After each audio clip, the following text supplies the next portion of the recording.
Hello दोस्तों, आप लोग कैसे हैं? आशा करते होंगे आप लोग अच्छे ही होंगे। चलिए बिना किसी डिस्कस के अपने टॉपिक पे आते हैं।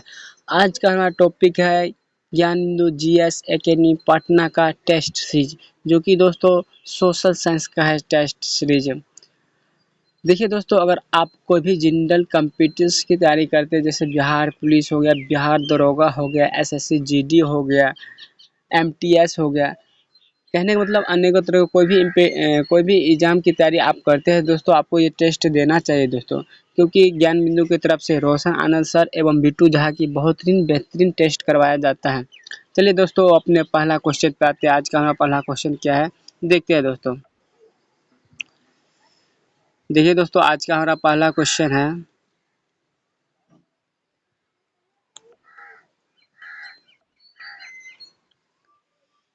निम्नलिखित में कौन सा एक संघीय प्रणाली की विशेषता नहीं है? देखिए दोस्तों, इसका सही आंसर होगा ऑप्शन नंबर डी। सरकार की विधायी और कार्यपालिका के बीच शक्तियों का कोई पृथक्करण नहीं होता है।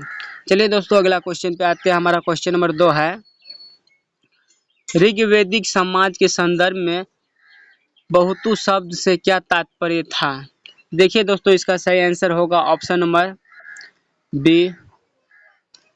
नव विवाहित कन्या को दिए जाने वाला उपहार है दोस्तों। नव विवाहित कन्या को दिए जाना उपहार। चलिए दोस्तों, अगला क्वेश्चन पे आते हैं। आज का हमारा क्वेश्चन नंबर तीसरा है, भारत की मुख्य भूमि का सबसे दक्षिणतम बिंदु है। देखिए दोस्तों, इसका पहला ऑप्शन है इंदिरा पॉइंट, दूसरा ऑप्शन है यानी ऑप्शन नंबर बी है इंदिरा कोल, ऑप्शन नंबर सी है cap Comorin, option number D है किबुतु। देखिए दोस्तों, इसका सही आंसर होगा ऑप्शन नंबर सी, कैप केमोरिन। चलिए दोस्तों, अगला क्वेश्चन पे आते हैं। क्वेश्चन नंबर 4 को देखते हैं। निम्नलिखित में से किस एक अधिनियम द्वारा भारत में दास प्रथा को गैर कानूनी घोषित किया गया? देखिए दोस्तों, इसका पहला ऑप्शन है Pitt's India act 1884, option number B है चार्टर एक्ट अधिनियम 1813, ऑप्शन नंबर सी है चार्टर अधिनियम 1833, ऑप्शन डी है चार्टर अधिनियम 1853। देखिए दोस्तों, इसका सही आंसर होगा ऑप्शन नंबर सी, चार्टर अधिनियम 1833। सॉरी दोस्तों, चार्टर अधिनियम 1833 सही आंसर होगा। चलिए दोस्तों, अगला क्वेश्चन पे आते हैं। क्वेश्चन नंबर 5 है, तबकात ए अकबरी की रचना किसके द्वारा की गई? तबकात ए अकबरी की रचना किसके द्वारा की गई? ऑप्शन नंबर ए है Nizamuddin Ahmad, option number B है Abdul Fazal, option number C है Abbas Khan Sherwani, option number D है मोहम्मद कासिम फरिश्ता। देखिए दोस्तों, इसका सही आंसर होगा option number A Nizamuddin Ahmad, option number A Nizamuddin Ahmad. चलिए दोस्तों, अगला क्वेश्चन पे आते हैं। क्वेश्चन नंबर 6 को देखते हैं। विश्व के दूसरी सबसे ऊंची चोटी गॉडविन ऑस्टिन यानी K2 किस हिमालय में स्थित है?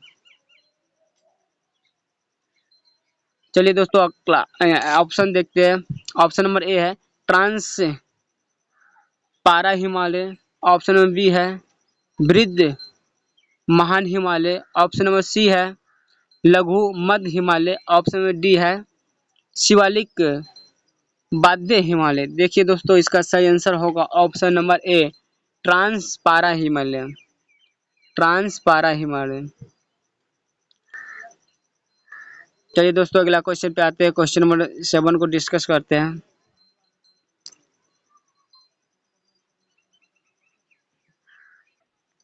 क्वेश्चन नंबर 7 को देखते हैं सर। निम्नलिखित में कौन सा विकल्प सही सुमेलित नहीं है? देखिए दोस्तों, एक तरफ दिया है संविधान सभा का समिति, दूसरी तरफ दिया है समिति का अध्यक्ष। चलिए दोस्तों, ऑप्शन नंबर ए देखते हैं। संघीय संघीय संविधान समिति का अध्यक्ष जवाहरलाल नेहरू है। ऑप्शन नंबर बी है प्रांतीय संविधान समिति का अध्यक्ष सरदार वल्लभ भाई पटेल है। ऑप्शन नंबर सी मूल अधिकार उप समिति का अध्यक्ष जेपी कृपलानी है। ऑप्शन नंबर डी अल्पसंख्यक उप समिति का अध्यक्ष सैयद मोहम्मद सादिउल्लाह है। देखिए दोस्तों, इसमें बोलता है कौन सा सुमेलित नहीं है। देखिए दोस्तों, इसका सही आंसर होगा ऑप्शन नंबर डी अल्पसंख्यक उप समिति का अध्यक्ष सैयद मोहम्मद सादुद्दौला नहीं है। लेकिन देखिए दोस्तों, संघीय संविधान समिति का अध्यक्ष जवाहरलाल नेहरू है, सही है। प्रांतीय संविधान समिति का अध्यक्ष सरदार पटेल है, ये भी सही है। मूल अधिकार उप समिति का अध्यक्ष जेपी कृपलानी है, ये भी सही है। लेकिन अल्पसंख्यक उप समिति का अध्यक्ष सैयद मोहम्मद सादुद्दौला नहीं है, इसका होगा शायद डॉक्टर भीमराव अम्बेडकर। देखिए दोस्तों क्या होगा, हमको भी मालूम उतना नहीं है। चलिए दोस्तों अगले क्वेश्चन पे आते हैं। क्वेश्चन नंबर 8 है मराठा सेना में अवैतनिक सैनिकों के रूप में पिंडारी नियुक्ति किसके द्वारा प्रारंभ की थी। मराठा सेना में अवैतनिक सैनिकों के रूप में पिंडारी की नियुक्ति किसके द्वारा प्रारंभ की गई थी।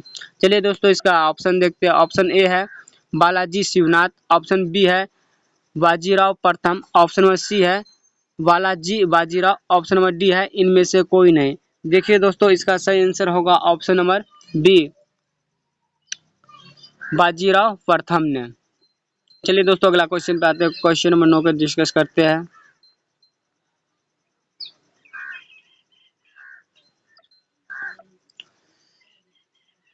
निम्नलिखित में कौन सा दर्रा वृद्ध हिमालय में स्थित है।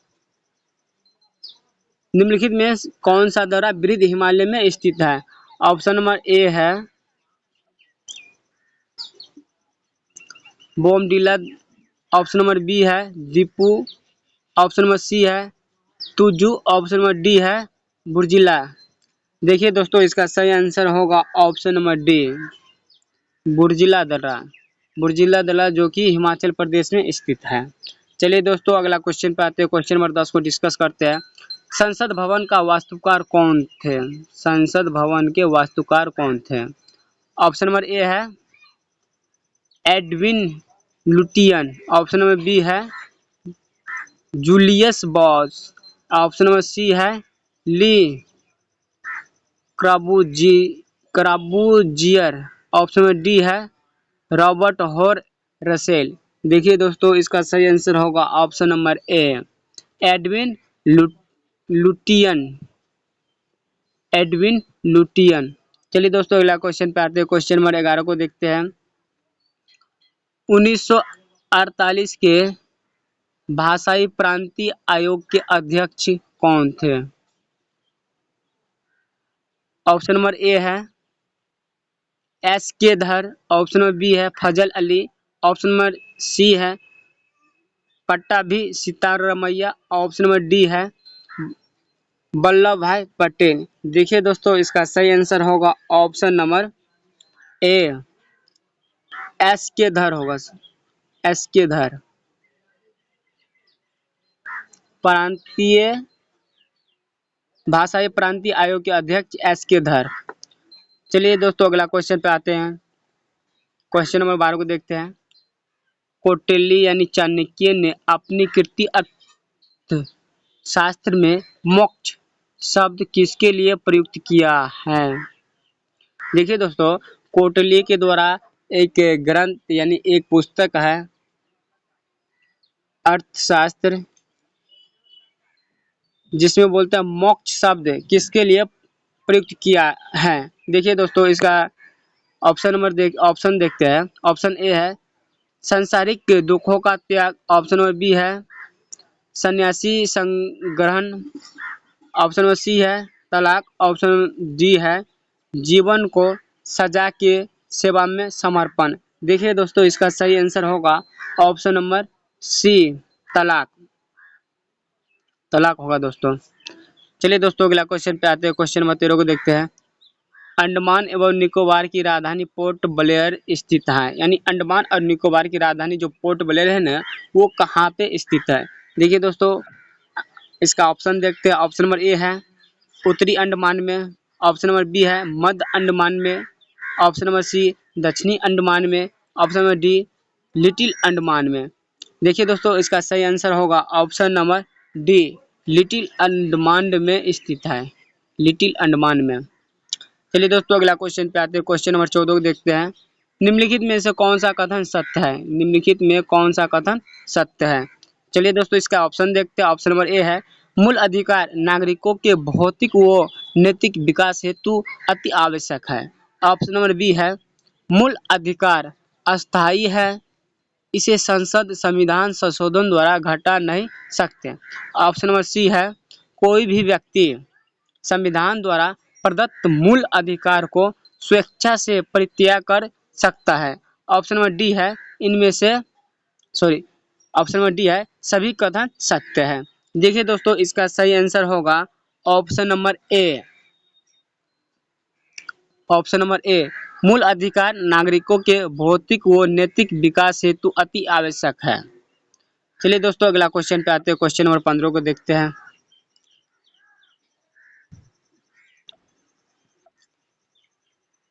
क्वेश्चन नंबर 15 है सल्तनत काल में किस सुल्तान ने एक अनुवाद विभाग की स्थापना की ताकि हिंदू एवं मुस्लिम संप्रदाय के लोगों में एक दूसरे के विचार की समझ बेहतर हो सके।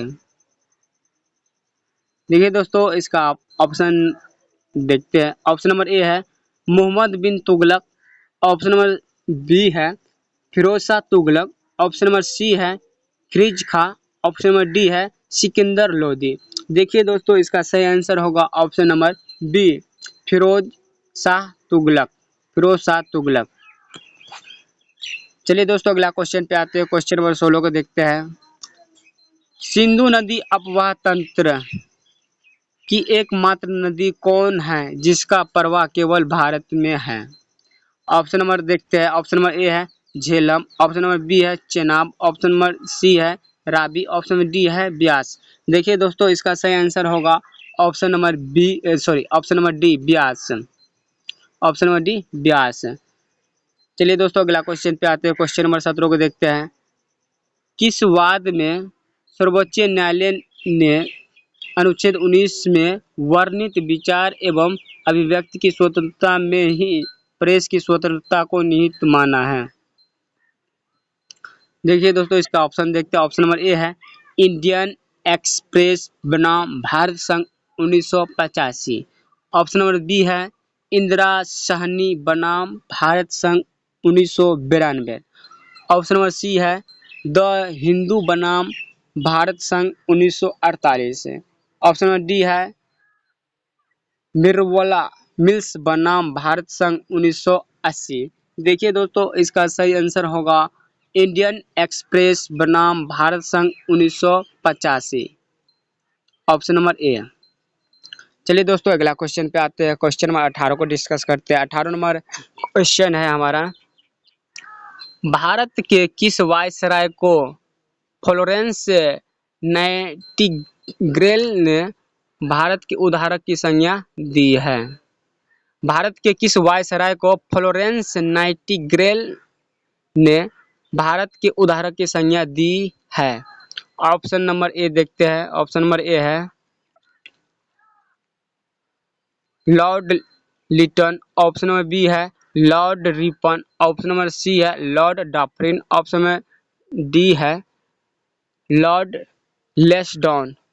देखिए दोस्तों, इसका सही आंसर होगा option number B Lord Ripon. Lord Ripon. चलिए दोस्तों, अगला क्वेश्चन पे आते हैं। क्वेश्चन नंबर 19 को देखते हैं।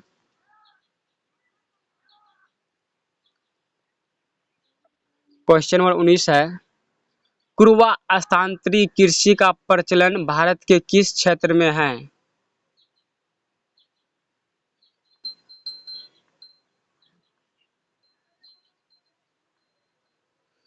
चलिए दोस्तों, इसका ऑप्शन देखते हैं। ऑप्शन नंबर ए है उत्तर पूर्वी राज्य। ऑप्शन नंबर बी है पश्चिमी घाट। ऑप्शन नंबर सी है झारखंड। ऑप्शन नंबर डी है छत्तीसगढ़ का बस्तर जिला। देखिए दोस्तों, इसका सही आंसर होगा ऑप्शन नंबर सी झारखंड। कुरबा स्थानांतरित कृषि का प्रचलन झारखंड में होता है दोस्तों। चलिए दोस्तों 20 नंबर क्वेश्चन को देखते हैं।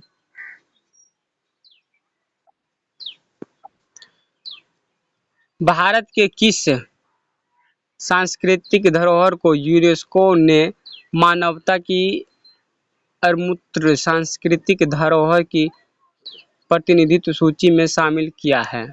देखिए दोस्तों, क्वेश्चन क्या है, भारत के किस सांस्कृतिक धरोहर को यूनेस्को ने मानवता की अमूर्त सांस्कृतिक धरोहर की प्रतिनिधित्व सूची में शामिल किया है? ऑप्शन नंबर ए है रामलीला को। ऑप्शन नंबर बी है वैदिक मंत्रों का पाठ करने की परंपरा। ऑप्शन नंबर सी है छऊ नृत्य। ऑप्शन नंबर डी इनमें से सभी। देखिए दोस्तों, इसका सही आंसर होगा ऑप्शन नंबर डी इनमें से सभी को यूनेस्को ने मानवता के लिए सांस्कृतिक धरोहर में प्रतिनिधित्व की सूची में शामिल किया है। रामलीला को, वैदिक मंत्रों का पाठ करने की परंपरा को और छऊ नृत्य को, इनमें से सभी को शामिल किया है यूनेस्को ने। चलिए दोस्तों अगला क्वेश्चन पे आते हैं। क्वेश्चन नंबर 21 है, राज्य के नीति निर्देशक तत्व का कौन सा अनुच्छेद 42वां संविधान संशोधन 1976 को माध्यम से जोड़ा गया? देखिए दोस्तों, इसका ऑप्शन देखते हैं। ऑप्शन नंबर ए है अनुच्छेद 39 के को। ऑप्शन नंबर बी है अनुच्छेद 43 को। ऑप्शन नंबर सी है अनुच्छेद 48 के को। ऑप्शन नंबर डी है इनमें से सभी। देखिए दोस्तों, इसका सही आंसर होगा ऑप्शन नंबर डी इनमें से सभी। देखिए दोस्तों, भारत के नीति निर्देशक तत्व को अनुच्छेद 42 संविधान संशोधन 1976 के माध्यम से अनुच्छेद 39 के को जोड़ा गया, अनुच्छेद 43 के को जोड़ा गया, अनुच्छेद 48 के को जोड़ा गया। इनमें से सभी को जोड़ा गया दोस्तों। चलिए दोस्तों अगला क्वेश्चन पे आते हैं। क्वेश्चन नंबर 22 है, मध्योत्तर काल में भारतीय समाज में बड़ी संख्या में विदेशियों का आगमन हुआ। इन विदेशी समाज के लिए कौन सा शब्द प्रयुक्त होता था? देखिए दोस्तों, ऑप्शन नंबर ए है चेट्टियार।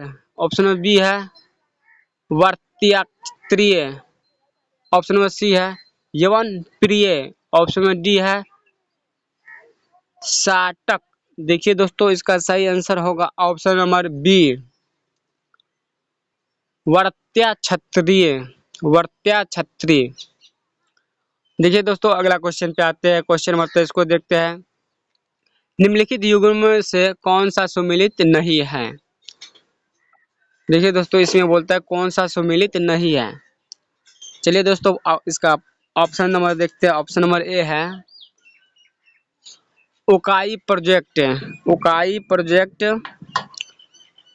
ताप्ती नदी। सही है दोस्तों, उकाई प्रोजेक्ट ताप्ती नदी पर है। तावा प्रोजेक्ट कृष्णा नदी पर। नहीं दोस्तों, ये गलत है। तावा प्रोजेक्ट कृष्णा नदी पर नहीं है, ये मध्य प्रदेश में है। चलिए दोस्तों अगला देखते हैं। सी में बोलता है मिदानपुर नहर केशवा नदी पर। ये भी सही है दोस्तों। उकाई प्रोजेक्ट ताप्ती नदी पर, ये भी सही है दोस्तों। चलिए दोस्तों इसके 24 नंबर क्वेश्चन अगला देखते हैं। अकबर द्वारा शुरू किए गए मनसबदारी व्यवस्था में कौन से वर्ग शामिल होते थे? अकबर द्वारा शुरू किए गए मनसबदारी प्रथा में कौन से वर्ग शामिल होते थे? ऑप्शन नंबर ए है सैन्य वर्ग। ऑप्शन नंबर बी है नागरिक वर्ग। ऑप्शन नंबर सी है अमीर कुलीन वर्ग। ऑप्शन नंबर डी है इनमें से सभी। देखिए दोस्तों, इसका सही आंसर होगा इनमें से सभी। सैनिक वर्ग को भी शामिल किया है, नागरिक वर्ग को भी शामिल किया है, अमीर कुलीन वर्ग को भी शामिल किया है। इसलिए दोस्तों इसका सही आंसर होगा ऑप्शन नंबर डी, इनमें से सभी। चलिए दोस्तों अगला क्वेश्चन पे आते हैं, क्वेश्चन नंबर 25 को देखते हैं।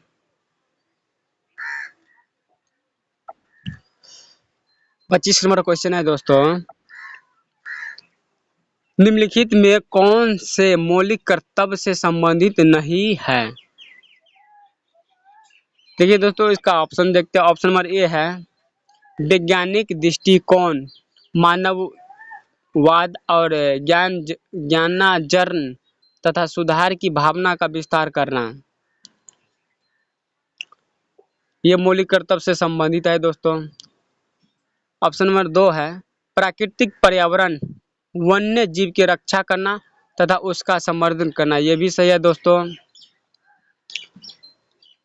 समान अवसर के आधार पर न्याय देना व निःशुल्क कानूनी सहायता उपलब्ध कराना, ये गलत है दोस्तों। ये मूल कर्तव्य से संबंधित नहीं है। ऑप्शन नंबर डी है, सॉरी दोस्तों, ऑप्शन नंबर 4 है नागरिकों के लिए एक समान नागरिकता संहिता लागू करने का प्रयास करना। ये भी सही है। देखिए दोस्तों ये 3 नंबर गलत है, इसलिए इसका सही आंसर होगा ऑप्शन नंबर सी, 3। चलिए दोस्तों, सॉरी दोस्तों, ये बोले नीचे दिए गए कूट का प्रयोग कर सही उत्तर का चुनिए। तो इसका सही आंसर होगा दोस्तों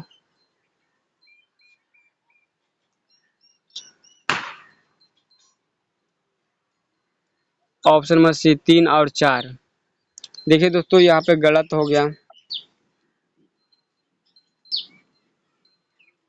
इसका सही आंसर होगा ऑप्शन नंबर खाली 3 और 4 दोनों। सॉरी दोस्तों माफ कीजिएगा, थोड़ा गलती हुआ, हमसे मिस्टेक हो गया। इसका सही आंसर होगा 3 और 4।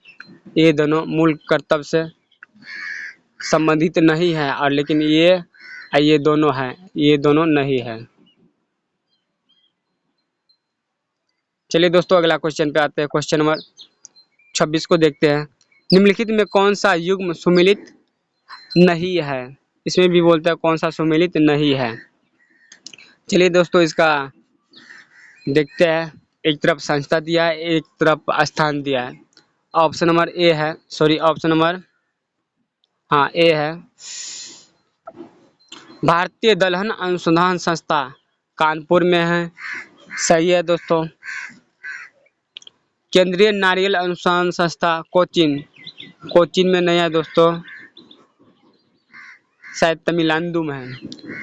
ऑप्शन नंबर सी केंद्रीय शुष्क बागवानी संस्था बीकानेर, ये सही है दोस्तों। राष्ट्रीय मांस व पोल्ट्री बोर्ड दिल्ली, ये भी सही है। इसके लिए दोस्तों इसका सही आंसर होगा ऑप्शन नंबर बी।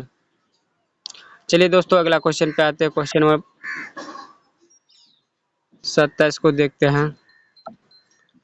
निम्नलिखित कथनों पर विचार कीजिए, निम्नलिखित कथनों पर विचार कीजिए। पहला कथन यानी राष्ट्रपति के महाभियोग प्रक्रिया में केवल वही भाग ले सकते हैं जो राष्ट्रपति के चुनाव में भाग लेते हैं। देखिए दोस्तों इसका अगला ऑप्शन देखते हैं, अगला ऑप्शन क्या क्या है। ऑप्शन 2 है महाभियोग की प्रक्रिया के दौरान राष्ट्रपति संसद में उपस्थित नहीं हो सकते, परंतु अपना प्रतिनिधित्व संसद में भेज सकते हैं। देखिए दोस्तों इसका सही आंसर होगा ऑप्शन नंबर डी। पहला भी गलत है दोस्तों और दूसरा भी गलत है। एक गलत है दोस्तों,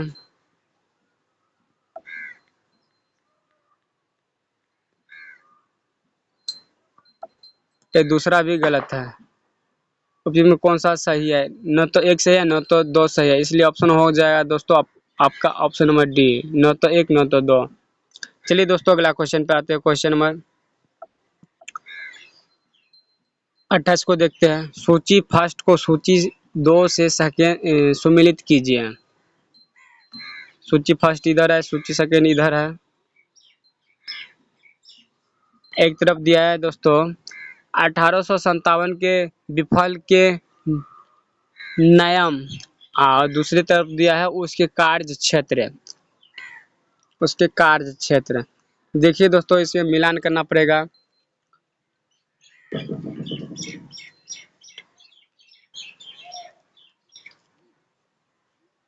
जयदयाल और हरदयाल, इसका कार्य क्षेत्र कहाँ पे था दोस्तों? इसका कार्य क्षेत्र था राजस्थान से, राजस्थान।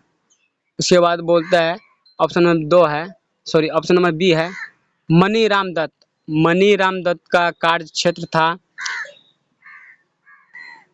ऑप्शन नंबर 3 असम से। उसके बाद बोलता है Surendra Gosain, option number C Surendra Sai का कार्य क्षेत्र था उड़ीसा से। नाना साहेब के था कानपुर से। यही अगर आपको बिहार के बारे में पूछता था, बिहार से किसका था संबंध 1857 क्रांति में? बाबू की कुंवर सिंह हो जाएगा। यह झांसी से पूछता तो रानी लक्ष्मीबाई हो जाता। चलिए दोस्तों, इसलिए इसका सही आंसर होगा ऑप्शन नंबर बी, 4-3-2-1, 4-3-2-1। चलिए दोस्तों, अगला क्वेश्चन पे आते हैं। क्वेश्चन नंबर 29 को देखते हैं। कौन सा औद्योगिक नगर लौह इस्पात से संबंधित नहीं है?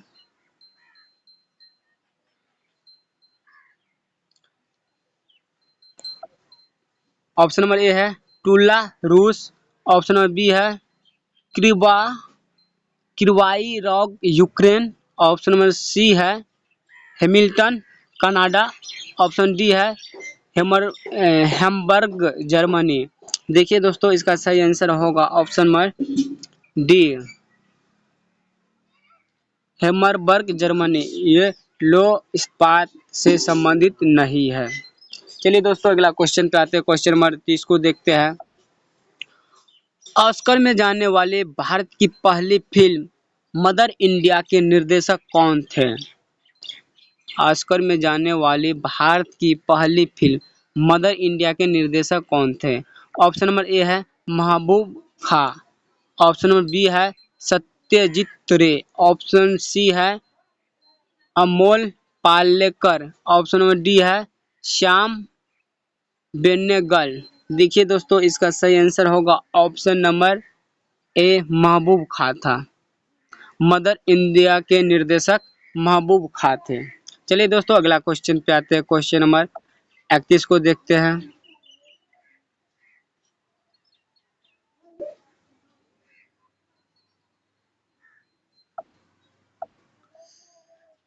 निम्नलिखित में किस विधेयक के संदर्भ में भारत के राष्ट्रपति निलंबनकारी वीटो का प्रयोग, यानी निलंबनकारी वीटो का इस्तेमाल नहीं कर सकता? देखिए दोस्तों, क्वेश्चन क्या है, निम्नलिखित में कौन विधेयक किसी संदर्भ में भारत के राष्ट्रपति निलंबनकारी वीटो का इस्तेमाल नहीं कर सकता? देखिए दोस्तों, ऑप्शन नंबर ए है साधारण विधेयक। ऑप्शन नंबर बी है संविधान संशोधन विधेयक। ऑप्शन नंबर सी है धन विधेयक। ऑप्शन नंबर डी है बी तथा सी दोनों।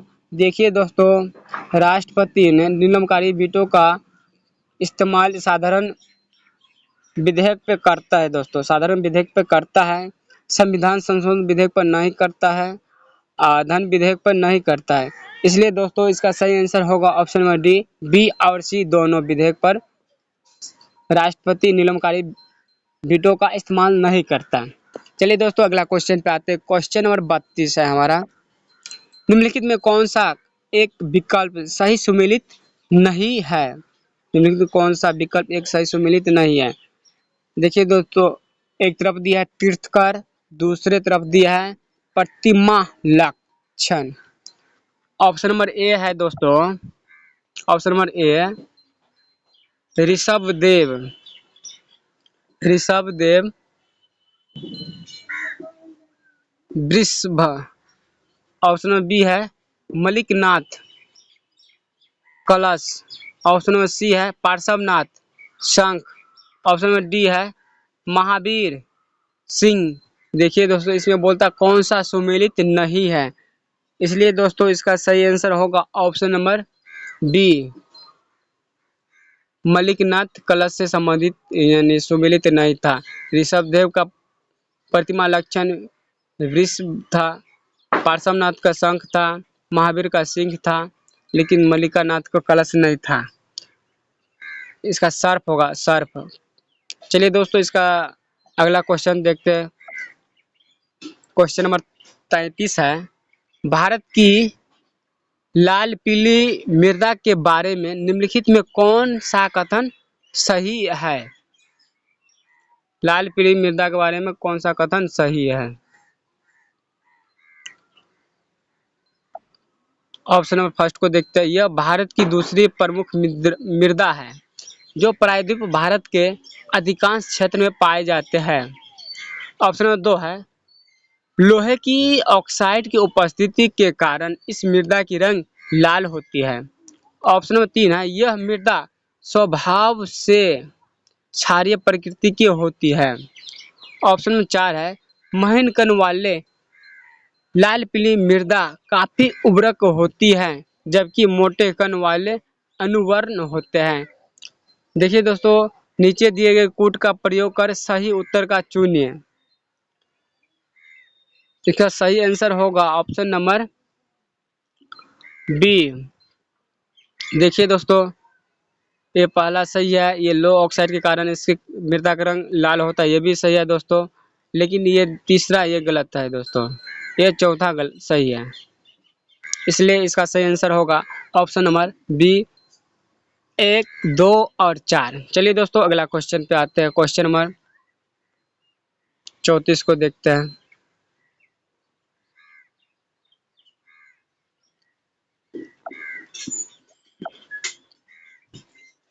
भारत के संविधान के वे दो उपबंध कौन हैं जिनसे स्पष्ट है कि उच्च न्यायालय तथा उच्च न्यायालय के कोर्ट मार्शल सैन्य न्यायालय के निर्णयों के खिलाफ अपील की अधिकारिता नहीं है?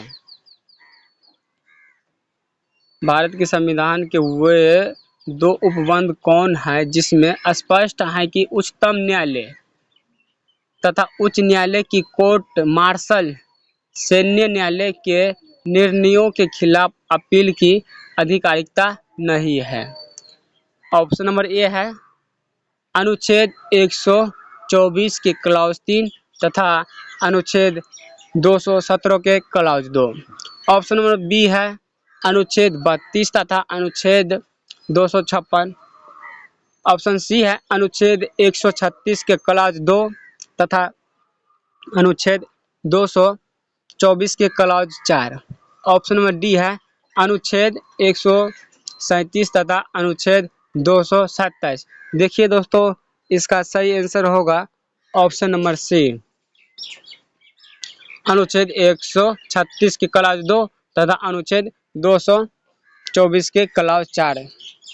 चलिए दोस्तों, अगला क्वेश्चन पे आते हैं। क्वेश्चन नंबर 35 है,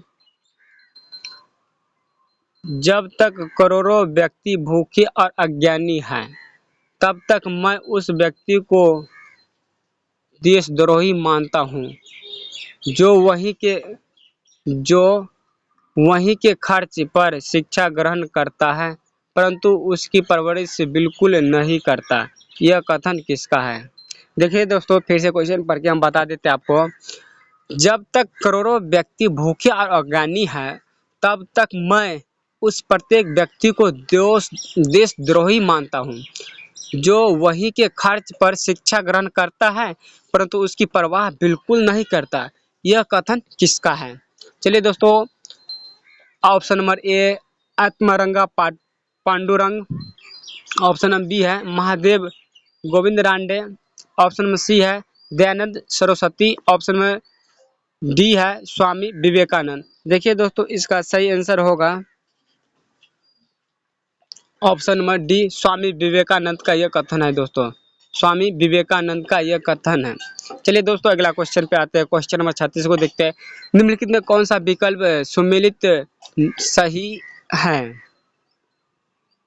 कौन सा सुमेलित सही है? दिया लो एस और दूसरा दिया राज। ऑप्शन ए है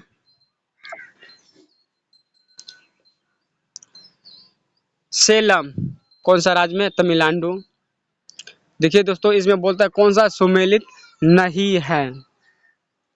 देखिए दोस्तों सेलम तमिलनाडु राज्य में है, ये सही है दोस्तों। उसके बाद बोलता है option number B Bellary. Bellary कहाँ पे है? कर्नाटक में, ये भी सही है दोस्तों। उसके बाद बोलता है दिल्ली राजमहल। दिल्ली राजमहल आंध्र प्रदेश में नहीं है दोस्तों। उसके बाद बोलता है बादाम पारी। बादाम पारी उड़ीसा में, ये भी सही है दोस्तों। इसलिए इसका सही आंसर होगा ऑप्शन नंबर सी, दिल्ली राजमहल। राज राजहारा, दिल्ली राजहारा। चलिए दोस्तों अगला क्वेश्चन पे आते हैं। क्वेश्चन नंबर 37 को देखते हैं। संविधान के हुए दो अनुच्छेद कौन है जो राज्यसभा के दो ऐसे विशिष्ट अधिकार प्रदान किए हैं जो लोकसभा के पास नहीं है?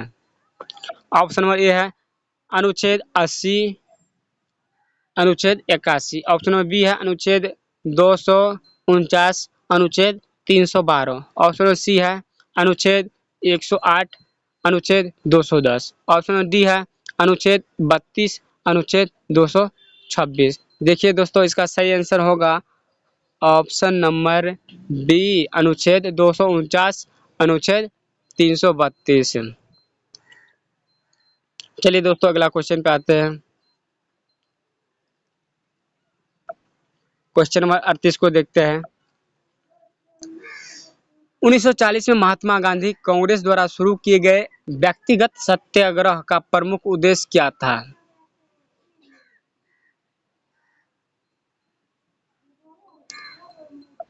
ऑप्शन ए है ब्रिटिश सरकार को यह बताना कि द्वितीय विश्व युद्ध में भारत उसके साथ नहीं है। ऑप्शन बी है ब्रिटिश सरकार को यह बताना कि भारतीय जनता पूर्ण रूप में रूपन जागृत हो चुकी है और वो जल्द विस्फोटक आंदोलन हेतु सज्जन है।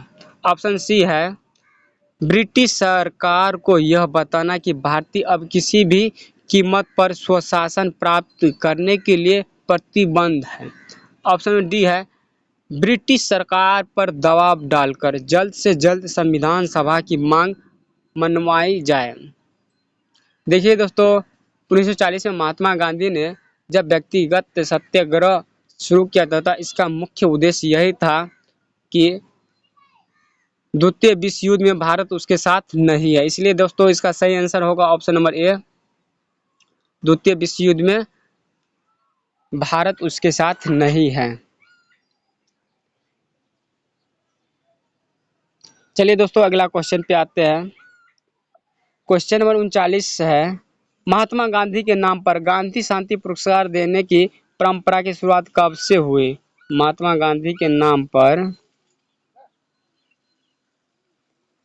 गांधी शांति पुरस्कार देने की परंपरा की शुरुआत कब हुई? ऑप्शन नंबर ए है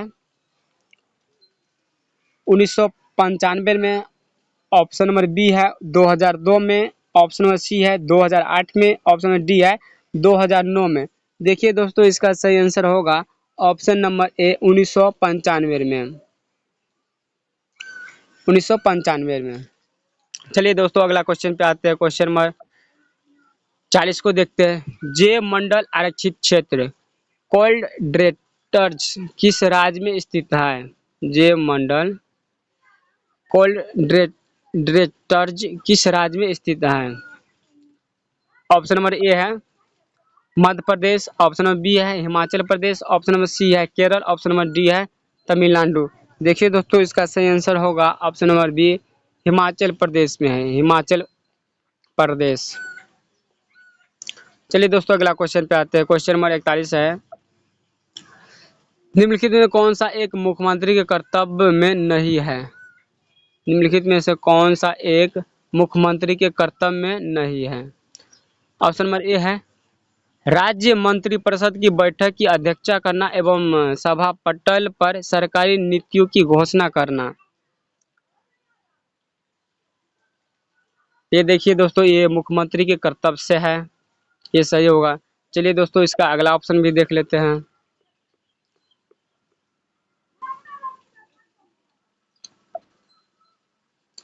दूसरा ऑप्शन है जब सॉरी दोस्तों बी में, और ऑप्शन नंबर बी है राज्य के महाधिवक्ता राज्य लोक सेवा आयोग के अध्यक्ष एवं सदस्यों की नियुक्ति के संबंध में राज्यपाल को परामर्श देना। ये भी सही है दोस्तों। तीसरा है ऑप्शन मासिक प्रतिवेदन में राज्य प्रशासन से संबंधित सभी निर्णयों को प्रधानमंत्री को सूचित करना। ये गलत है दोस्तों। सभी निर्णयों को प्रधानमंत्री को नहीं सूचित करता, ये राष्ट्रपति को सूचित करता है, इसलिए दोस्तों ये गलत है। ऑप्शन नंबर डी है जब यदि राज्यपाल ऐसा चाहे तो ऐसे किसी मामले को जिस पर किसी मंत्री द्वारा निर्णय लिया गया किंतु मंत्रिपरिषद द्वारा विचार नहीं किया गया, मंत्रिपरिषद के विचार प्रस्तुत करना। ये भी सही है दोस्तों, इसलिए इसका सही आंसर होगा ऑप्शन नंबर सी। चलिए दोस्तों अगला क्वेश्चन पे आते हैं। क्वेश्चन नंबर 42 है भारत में पहला चाय बागान कब स्थापित हुआ था? भारत में पहला चाय बागान कहाँ स्थापित हुआ था?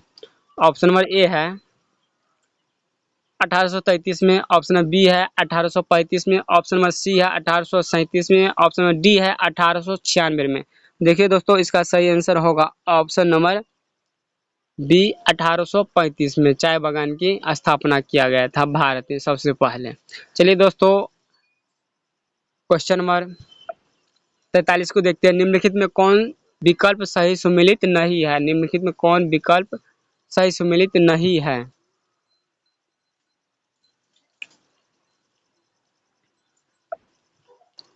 एम बोलता है वसंत विशोभ 21 मार्च, ये सही है दोस्तों।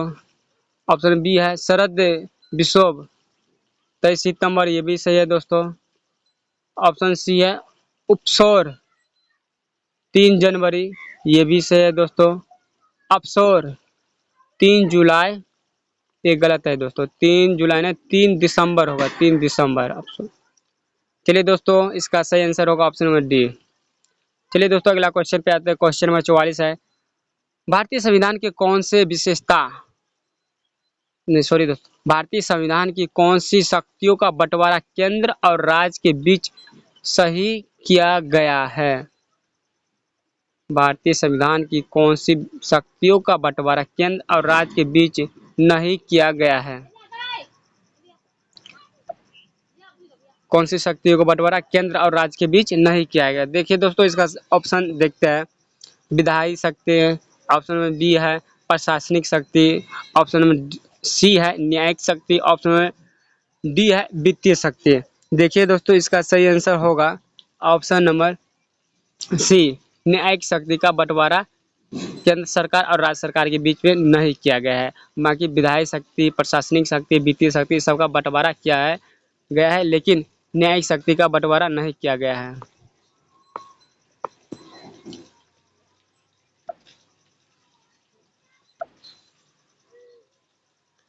चलिए दोस्तों अगला क्वेश्चन पे आते हैं। क्वेश्चन नंबर 45 है बंगाल के किस गवर्नर जनरल ने लॉर्ड क्लाइव द्वारा स्थापित द्वैत शासन प्रणाली को समाप्त कर बंगाल को पूर्णतः अपने नियंत्रण में ले लिया? बंगाल के किस गवर्नर जनरल ने क्लाइव द्वारा स्थापित द्वैत शासन प्रणाली को समाप्त कर बंगाल को पूर्ण अपने नियंत्रण में ले लिया? ऑप्शन नंबर ए है Warren Hastings, option number B है Lord Cornwallis, option number C है sir John Shore, option number D है लॉर्ड वेलेजली। देखिए दोस्तों इसका सही आंसर होगा option number A Warren Hastings, option number A Warren Hastings. चलिए दोस्तों अगला क्वेश्चन पे आते हैं। क्वेश्चन नंबर 46 को देखते हैं। पानी के समानांतर पर्वत श्रृंखलाओं को डूबने से जो समुद्र तट बनता है उसे क्या कहते हैं? पानी के समानांतर पर्वत श्रृंखलाओं को डूबने से जो समुद्र तट बनता है उसे क्या कहते हैं? ऑप्शन नंबर ए है फ्रियार्ड तट, ऑप्शन नंबर बी है डाल्मेशियन, ऑप्शन नंबर सी है रिया, ऑप्शन नंबर डी है अंतर्कार्तिक तट। देखिए दोस्तों इसका सही आंसर होगा ऑप्शन नंबर बी डाल्मेशियन तट बनता है। चलिए दोस्तों अगला क्वेश्चन पे आते हैं।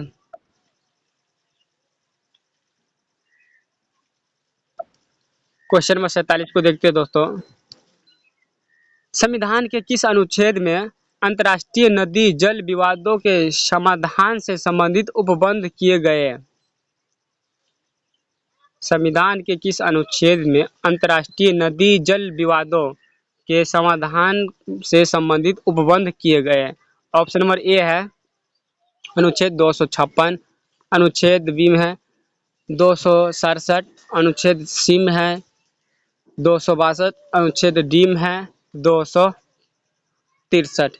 देखिए दोस्तों इसका सही आंसर होगा ऑप्शन नंबर सी, अनुच्छेद 267। चलिए दोस्तों अगला क्वेश्चन पे आते हैं। क्वेश्चन नंबर 48 को देखते हैं। निम्नलिखित में किस संस्था या पार्टी आंदोलन ने स्वतंत्रता प्राप्ति के लिए गुरिल्ला युद्ध तकनीक का प्रयोग किया? गुरिल्ला युद्ध तकनीक का प्रयोग किया। ऑप्शन नंबर ए है अभिनव भारत, ऑप्शन बी है गदर पार्टी, ऑप्शन सी है यंग बंगाल, ऑप्शन डी है इंडियन लिंक। देखिए दोस्तों इसका सही आंसर होगा गदर पार्टी ने गुरिल्ला युद्ध का तकनीकी प्रयोग किया था, गदर पार्टी ने। चलिए दोस्तों अगला क्वेश्चन पे आते हैं। क्वेश्चन नंबर 49 है। निम्नलिखित कथनों पर विचार कीजिए, निम्नलिखित कथनों पर विचार कीजिए। ऑप्शन ए है अंतर्राष्ट्रीय चावल अनुसंधान संस्था मनीला में स्थित है।